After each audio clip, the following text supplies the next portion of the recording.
कई बार आपने ऐसा सुना होगा कि इसका तो भाग्य उदय हो गया, भगवान ने इसे छप्पर फाड़ के दे दिया।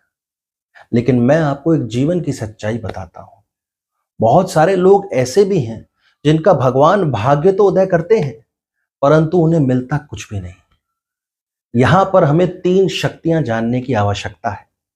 पहली शक्ति है अच्छी नियत, अच्छा कर्म, और तीसरी शक्ति होती है भाग्य, जिसमें दो शक्तियां तो हमारे हाथ में हैं, कर्म और नियत।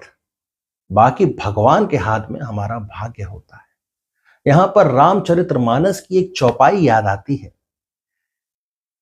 कर्म प्रधान विश्व करि राखा, जो जस करई सो तस फल चाखा। यानी कर्म की प्रधानता तो हमारे सनातन धर्म में है ही।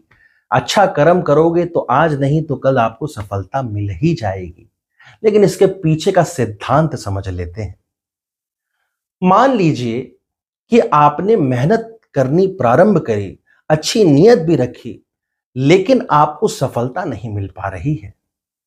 आप जो है वह फल की इच्छा के बंधन में बंध चुके हैं।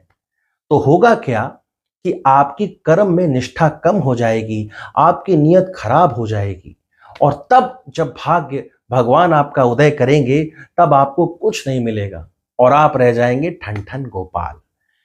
यहां पर एक उदाहरण से इस बात को समझते हैं। एक बार एक किसान होता है, वह बहुत ही कर्म निष्ठावान होता है, उसकी सच्ची नियत होती है और वह सालों से मेहनत कर रहा होता है। लेकिन होता क्या है कि भगवान उसका भाग्य उदय नहीं करते और इस बार जो फसल होती है वह इसकी खराब हो जाती है, सूखा पड़ जाता है, बारिश बिल्कुल होती ही नहीं। अब किसान के पास दो रास्ते थे। या तो वह मेहनत करना छोड़ देता और अपनी नियत खराब कर लेता, लेकिन उसने दूसरा रास्ता चुना।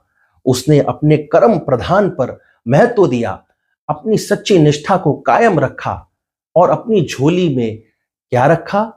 अच्छा कर्म और अच्छी निष्ठा। इससे क्या हुआ कि अगले वर्ष अच्छी बारिश हुई, बहुत अच्छी फसल हो गई और उसको बहुत ज्यादा मुनाफा हुआ। तो गांव वालों ने कहा इसके तो भाग्य चमक गए। लेकिन वह भाग्य चमके कैसे जब उसकी झोली में अच्छी नियत और अच्छा कर्म था। तो हमें ये बात हमेशा जान रखनी चाहिए। आइए इसको गणित की दृष्टि से समझते हैं। देखिए, गणित का एक सिद्धांत है कि आप जिस चीज को जितनी गुणा करेंगे वह इतनी गुणवत्ता से बढ़ जाती है। अब यहां पे कर्मों को एक संख्या मान लीजिए, अच्छी नियत को एक संख्या मान लीजिए।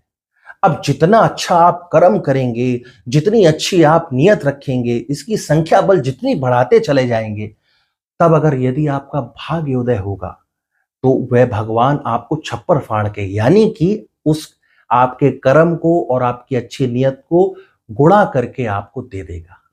और इसके विपरीत यदि आपकी झोली खाली रही, इसमें अच्छी निष्ठा नहीं, अच्छी मेहनत नहीं, अच्छे कर्म नहीं, तो शून्य के साथ आप कितना भी भाग्य की गुणा कर लीजिए, आपको मिलेगा कुछ नहीं। तो ये सिद्धांत हमेशा याद रखिए, कर्म और नियत आपके हाथ में है और भाग्य सीधा सीधा भगवान के हाथ में है। भगवान जब भी भाग्योदय करने के आपका विचार करें तो आपकी झोली में अच्छे कर्म और अच्छी निष्ठा होनी चाहिए। तब आपके लिए भी लोग कहेंगे कि भगवान ने इसे तो छप्पर फाड़ के दे दिया। बाकी जय श्री राम बोल बांके बिहारी लाल की जय श्री राधे।